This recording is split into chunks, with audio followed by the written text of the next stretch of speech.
having eyes, but not seeing beauty, having ears, but not hearing music, having minds, but not perceiving truth, having hearts that are never moved and therefore never set on fire. These are things to fear. Welcome To celebrate Story. Welcome to Celebrate Story. with my mom. My mom, With my mom. With my mom. With my wife. Joy Rano. Julie Wagner.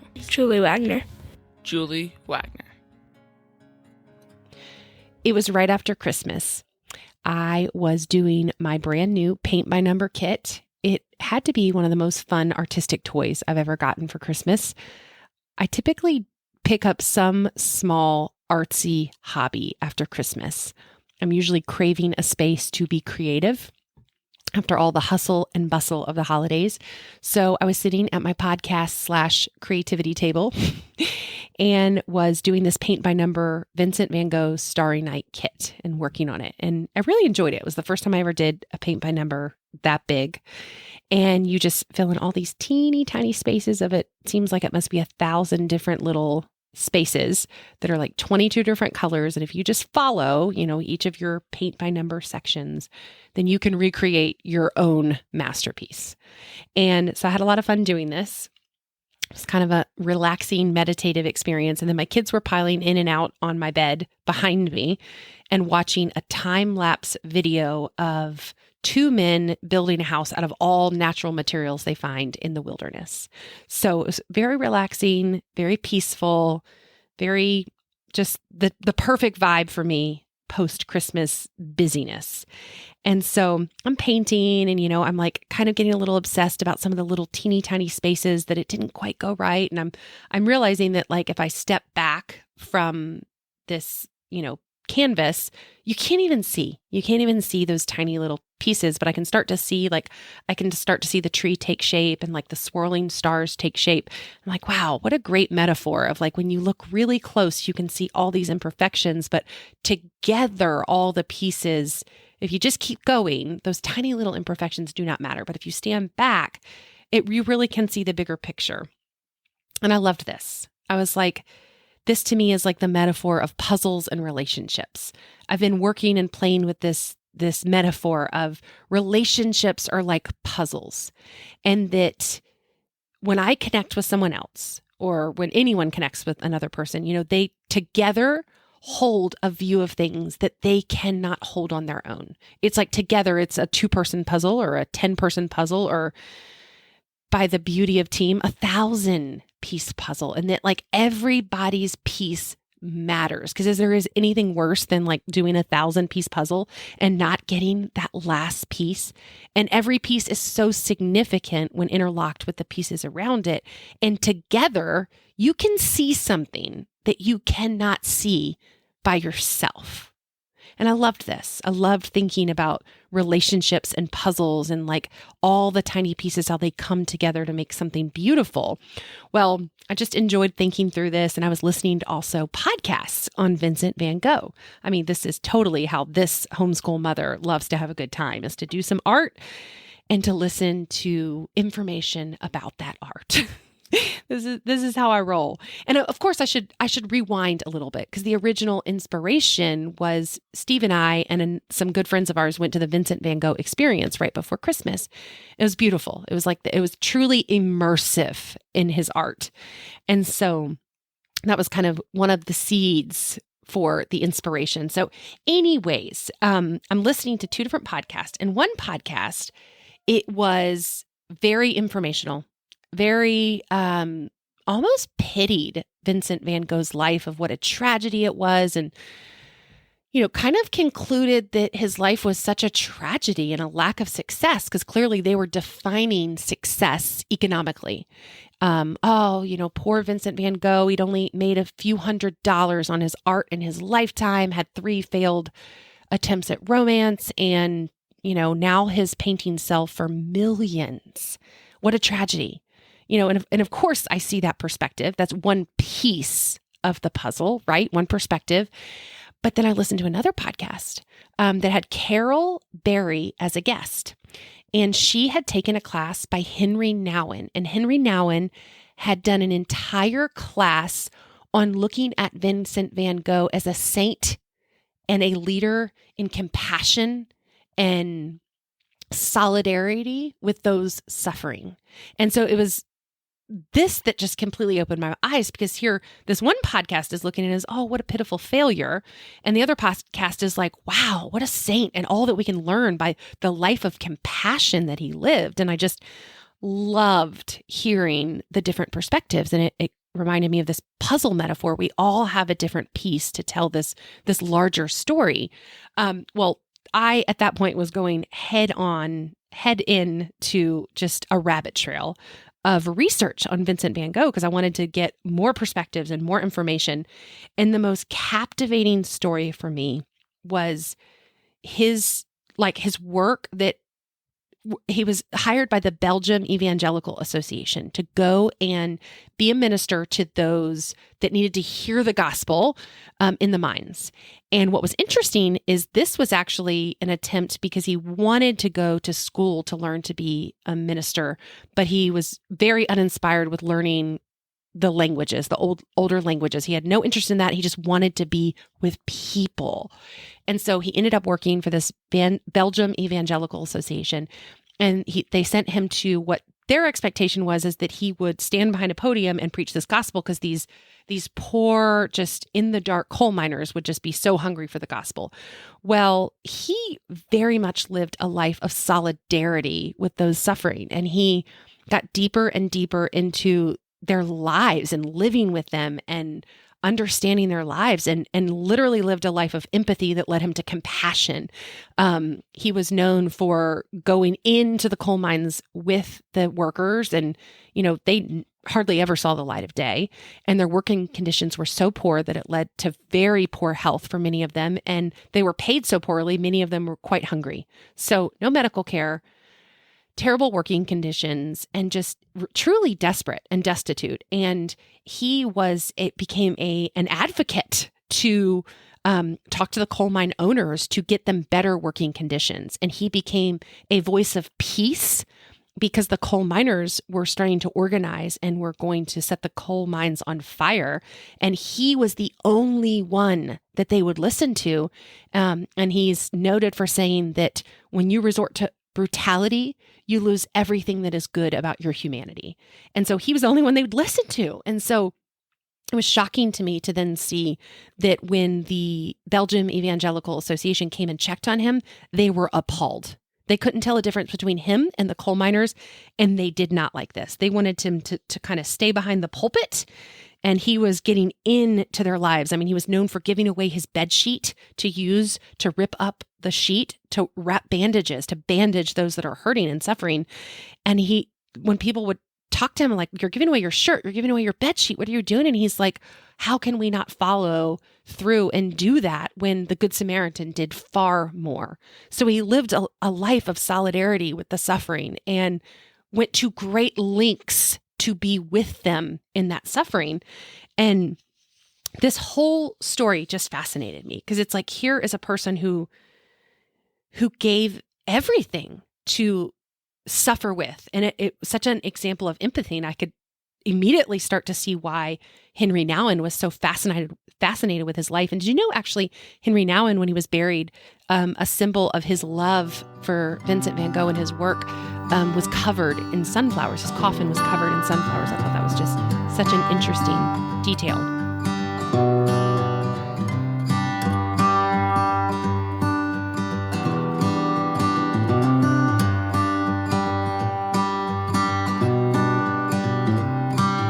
So all this led me to another rabbit trail of empathy, because the podcast I did recently, and if you haven't heard it, you should go back and listen to it. What's Alive in Me is What's Alive in You is basically a tool for empathy. And it's something I fantasize a lot about like all these arguments that we're having in our culture could be absolutely transformed and take us to a whole new place. It could give a puzzle that is a totally different picture if we just add empathy. Empathy could change it all. And when I was researching, I found that empathy over the last 40 years, researchers have been measuring it, and it is in a steady decline over the last 40 years. Empathy is just dropping. And over the last 10 years, it's the steepest decline yet. And so here we are. We have this hyper-individualized society. We have our silos of our own rightness, and we are losing the ability to see with the eyes of another, to listen with the ears of another, and to feel the heart of another. And it feels so crucial to bridge the divide. So, we really do see something of beauty together that we cannot see alone. We see something when we're connected to others that we cannot see when we're isolated, because every person we have ever come into contact with knows something we don't know, has suffered something we have not suffered, and understands something we do not understand. See, I think we have just completely missed how much of a universe of individuality is inside of others. I've heard it once that the best gift that we can give to our intimate partners is to let them show up completely brand new as themselves every time. Because see, we just put people in boxes and we assume certain patterns, and some of those are true, but some of them aren't. I mean, if you've been married, I've been married 21 years, you know that you can endlessly be getting to know someone. So anyways, what I want to do is I want to talk about the benefits today of empathy, both to others and to ourselves. Almost, one of the YouTube videos, a TED Talk I listened to, I think his name was Roman. We'll link it in the show notes. He talked about a call for an empathy revolution. And this was very inspiring to me, because I can see how the times I can do it, it truly can transform relationships. And the times I fail at it, it truly can hurt deeply the relationships. And I'm sure we all have those exact same experiences. And the truth is, some of us are born with more empathy than others, but empathy is a skill that all of us can build. And empathy costs us nothing except for letting go of our armor and our defenses and our certainties, really our ego. And what do we get in exchange for offering empathy? Number one, 40 seconds of empathy can save a life. Let me say that again. 40 seconds of empathy can save a life. So there was a doctor, an ICU doctor, who was talking about incredible levels of compassion burnout that he was experiencing. And he knew he wasn't alone. He knew many of his coworkers were in the same position. And he was starting to research compassion. And he was so struck by an article he had read about two buses that had collided, and due to just miraculous care by the doctors and nurses, that quite a few more than they had expected their lives were able to be saved. And when these two bus survivors that were interviewed almost 20 years later, what they remembered about their experience in the hospital was a lack of compassion, a lack of being treated like a human. And this really hurt him, given that this is his life's work. And so he went to school even further on what does it take? Like what does it take to, we all think we don't have enough time to offer compassion. We're all going and doing so fast, not just in healthcare, but in this world. Like we have such a do more, earn more, produce more, get to the next level mentality, the American way, right? That we think we don't have time for compassion. And so he kept digging, because he was a researcher also by profession, in addition to being an ICU doctor. And he came across a study with cancer patients. And what they did is they found that 40 seconds of compassion in a script that included things like this, that the provider would offer to the cancer patient. It would say things like, "I am so sorry this is happening. I am with you on this journey. I'll be with you every step of the way. And I know this must be really hard for you. You stop me if you have any questions, because I want to support you as best as I can." So that was the basic idea of the script. And at the beginning and at the end of the conversations on treatment, the provider would say this script, and they timed it. It was 40 seconds. And in the research, they saw that those cancer patients fared better in their treatment than those that did not receive this 40 seconds of compassion. And what he then did is launched his own experiment. He was the test subject, and he wanted to see if he could transform his own life by offering 40 seconds of compassion to each patient. And what he found is of course, he knew it would benefit the patients, but what he found is it changed his life. It changed his motivation. And I think that's the part that hooks my curiosity the most, because we often think giving empathy, we don't have the energy in us. We just cannot go there. But quite paradoxically, it gives us energy. Quite paradoxically, it's a giving that gives right back. So this is something that, for whatever reason, I do know that it probably comes more naturally to me than others, but it's also something I absolutely work on. One of the books that I read suggested that experiential empathy experiences are important and that you need curiosity and wonder. And what it was describing was that every conversation that you come into contact, you have an opportunity to offer empathy, to move the conversation beyond surface levels, to let down your walls and go to things that matter, because you have in that moment a chance to experience someone else's perspective in the world, their puzzle piece on the world. One of my favorite quotes about this is, could a greater miracle take place than for us to look through each other's eyes for an instant? And this is where it got me so excited. I'm like, really? It is like this instant travel and vacation to another universe. And it costs nothing. You don't have to buy a plane ticket for empathy. But if you decide to be curious and to have a sense of wonder, you can literally get and learn and know something you didn't know before that conversation. So they were talking about these experiences, the experiential experiences of wonder. And I thought about how that really is a practice that I think I did it out of escaping boredom. It was a ticket out of boredom. And it's just become a practice of who I am. Like whether it's the librarians we see when we go to the library or the lifeguards we see when we go to the pool, I'm always looking for the opportunity to be curious with wonder and just get a snapshot of someone else's life. I remember one winter, it was a particularly humdrum, sloggy week, and my older kids stayed here at the house to finish up their math. And I took the younger kids who were starting to bounce off the walls for a walk. And at the time, at the front of our neighborhood, they were doing a lot of construction. And I mean, I am always thinking our next lesson is just a conversation away. And there's so much you can get because one person, you get all their research and all their passion and all their perspectives. You get a peek at their puzzle piece, and together you can see something different.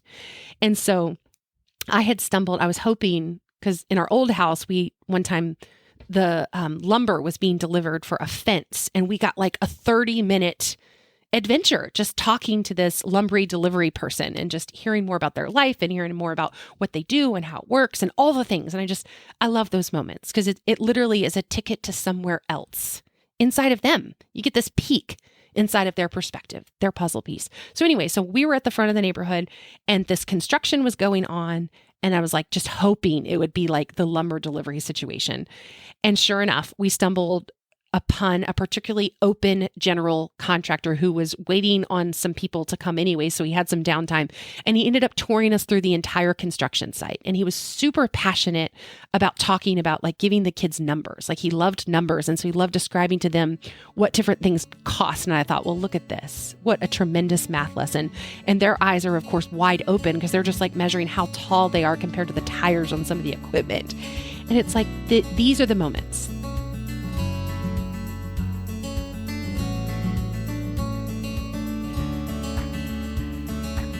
Instead of a sponsor for today's podcast, we actually want to bring your attention to a GoFundMe that you will find a link to in the show notes. First off, I want to say thank you to so many friends and family members that have gathered around in love for our friend. And if you want more information on how to get in this love action for a single mom who lost her job here in Charlotte very unexpectedly and suddenly and did not receive her last paycheck, our The moms on our street have just organized a GoFundMe just to surround her to cover the first month of expenses until she can get on her feet into a new job. So check the show note link out if you want to join in on this love fun.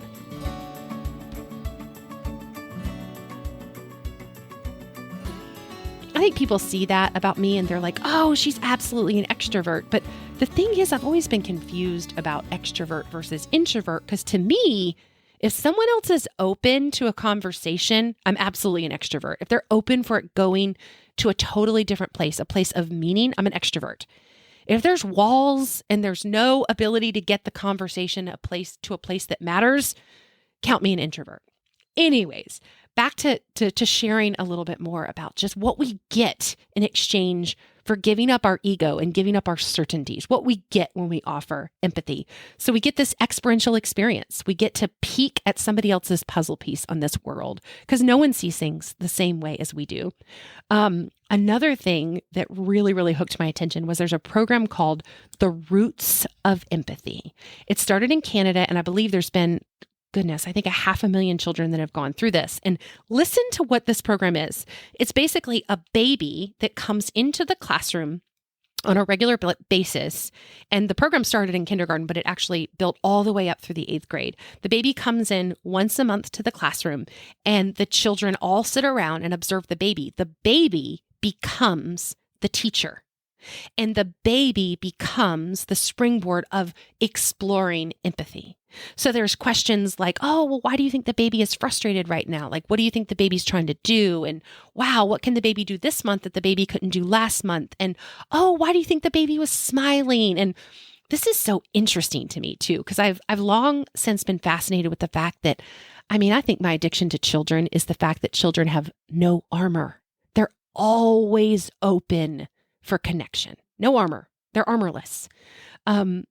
So this baby often would be drawn to children in the classroom that would be sad or withdrawn and would go towards them. And so it would be an opportunity to explore what the children felt like for the baby to reach out after them. So there was just all kinds of springboards of conversation to focus on empathy. And the research shows that aggression in the classroom went down, bullying incidences went down, academics went up, and the relationships in the classroom improved. And it's like, that's no surprise, right? The baby is the lesson. It absolutely was so cool to read about. And I'm working my way through the book on the Roots of Empathy book on this program. Anyways, and this hooked my attention too, because I remember when most of my kids were little and I was homeschooling, like the common topic with other families in the same situation, whether it was at a homeschool conference or a park day, is like, what are you going to do with the toddler and the preschooler so they don't sabotage the math lesson or sabotage the writing instruction? It's like, you can see this dynamic, right? Like you're trying to do a handwriting lesson with a second grader and you've got a preschooler who's like throwing Play-Doh across the table, right? And I've read so many books and blogs and attended so many lessons on I guess this is my perfectionistic one wing coming out. Like, let me find all the solutions on what to do with the toddler and the preschooler. And the best advice I ever got on that was that the baby is the lesson. The preschooler is the lesson, that there is no writing lesson, no math lesson that is more important than modeling and showing how do we respond to those less vulnerable, less powerful, that have less voice in this community. Like how we respond to them is the lesson. And I imperfectly apply that, but it's something that's always hit me. It's like how I'm going to respond to your interruption, how I'm going to respond to your needs of being seen and your needs for being a part of the whole learning process is going to set the tone for how everybody else responds. So also, empathy leads to creativity.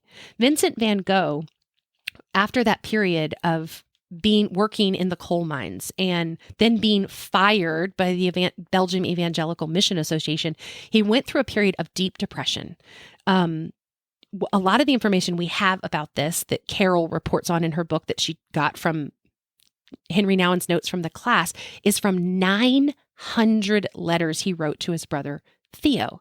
And he went through a period of great depression. And also after that, he started to really nourish the seeds he worked on it as a child within his art. This absolutely hooks me. So of course I then had to research, are there research links to creativity and empathy? And sure enough, there are. Empathy requires attention.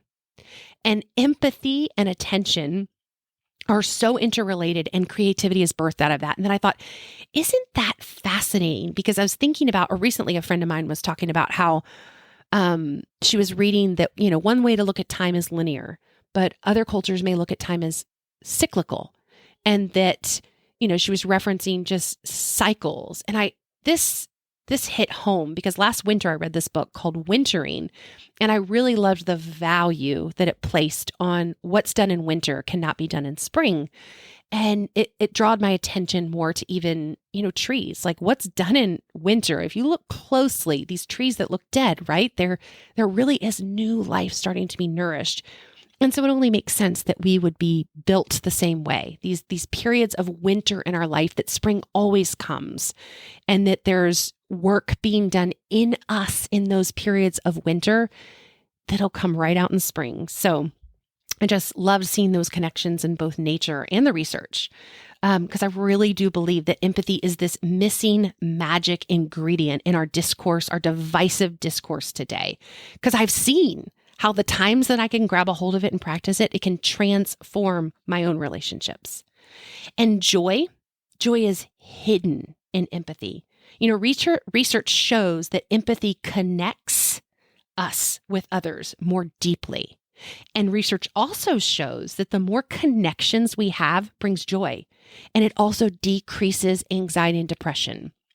Now, who in this 2021 pandemic world does not need another tool for decreasing anxiety and depression?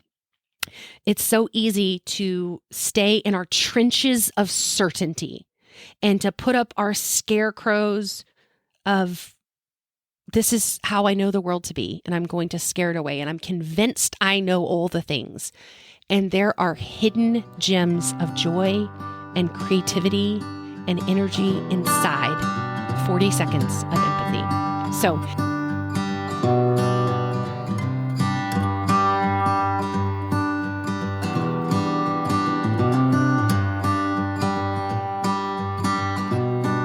in closing, I wanted to go over some tools in case this caught your attention.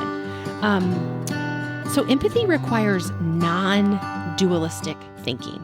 If I want to have empathy for someone I don't know or don't understand, it cannot come from a place of me approaching that person with they're right or they're wrong, I'm right. This decision they made was bad, I know the better way. You can't, the normal way the human mind works is breaking up in things that we like it, we don't. That's right, that's wrong. She's good, he's bad. Our mind is constantly making these dualistic judgments. But contemplation and non-dualistic thinking has to happen to give empathy. There's a quote by Bill Bullard that perfectly describes this. He says, opinion is really the lowest form of human knowledge. It requires no accountability, no understanding. The highest form of knowledge is empathy, for it requires us to suspend our egos and live in another's world. Bill Bullard. It's so easy to assume we understand someone else's piece of this puzzle. And most often, our assumptions are so far off. Because every single person, no matter how well we think we know them, they know something we don't. And every single person that we come across has something in their world that would fascinate us and strike us in new ways. And all we need to give is curiosity and the suspension of our certainty of our understanding of them, and enter into that place of empathy. So non-dualistic thinking, if you want to explore that more, a book that I recommend is Naked Now by Richard Rohr. And another great tool is there's an empathy library. We'll put that in the show notes. And another great tool is viewing every conversation as an empathy museum. Every conversation. that is my hope and my vision and my dream for this podcast is like, I intentionally want to bring people that have perspectives, which everyone does, but that have perspectives that are different than mine. So I hope this podcast will also be a resource for your own empathy museum. Also, the book Nonviolent Communication, I mentioned it in the podcast of What is Alive in You is Alive in Me. Listen to that episode if you haven't yet, and this piques your interest. In closing, a quote from Vincent van Gogh. Could it not be the case that if one loves something, one sees it better and more truly than if one did not love it? Vincent van Gogh. I just love that because the first thing that caught my attention on, I think, Vincent van Gogh's most popular piece of work is Starry Night. And I just found out that that is actually in New York. I would have assumed it was in Italy. I don't know why, but I was wrong. But that is his most famous piece, and it was painted while he was in an asylum for mental health. And what I am so fascinated, what particularly fascinates me about that painting is I had read that the things that he'd illustrated in the way that the stars were moving, the actual movement was something that technology-wise was not available to people without the technology to see it until many, many years later. But this attention and study and careful wonder and curiosity at the night sky allowed him to replicate this creatively in his art. And it's like, what we could do, like what more is possible if we could look long with great attention at another. And it reminds me of, I have a friend who is really into puzzles right now. And she was doing a puzzle that had just looked like just a couple of basic colors. And she was like Marco Polo. And she's like, maybe I'm in too deep. This might not be the project for me because they all just look the same. And she said, then the thing is actually the longer I looked at it, the more I could tell there is such a difference in all these different shades of green. And then the longer I looked at it, I could tell, okay, there's a really big difference in all these shades of blue. What a beautiful metaphor for people. So often we can be like, oh, okay, yeah, they're this political group. They're all the same. Oh, there they are. This Enneagram number, they're all the same. But the truth is, we would see the granularity of difference if we suspended our certainties and our egos and wanted to take a free trip into the universe inside of another one, and inside of another person, inside of their perspective, inside of their life. And who knows? We could see more joy, more creativity, more connection, less depression, less anxiety, and a new picture, a new view, a new view, a new beautiful view.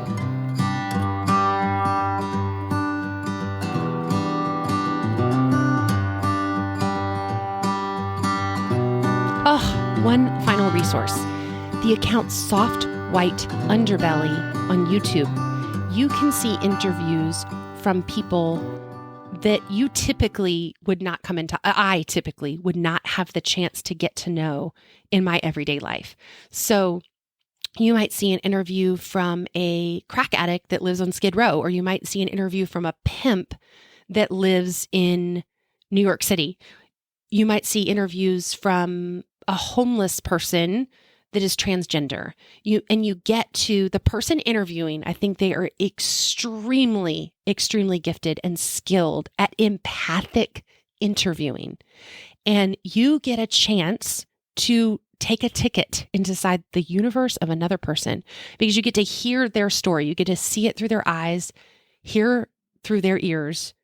And it really is both beautiful and heartbreaking because you get this peek and you start to see, to me, what struck me is like how not different we are, how not different. There was one particular interview and it was like she was describing this drug addiction and really the questions that led up to her revealing about her drug addiction. She was talking about her parents had a drug addiction. And I just thought, my goodness, like really, I've got this like people-pleasing addiction that I have kicked. And it's like, I learned that in my first family. And those are patterns I learned in response to my environment. And here this person has just learned these patterns in response to their environment. But yet I just happen to have a more socially acceptable and less life-damaging addiction. And it just really is striking because we are really so similar on this emotional level. Like every human wrestles. So anyways, that's one resource, and one just to see just the beauty of others. And to me, it's like a call to like, what more can we do? Like, this is what our culture is doing to those without the power, that are literally learning from their parents, who learn from their parents. Like, what more can we do? Which is not an easy question, no easy answers, but certainly a question I don't want to turn away from.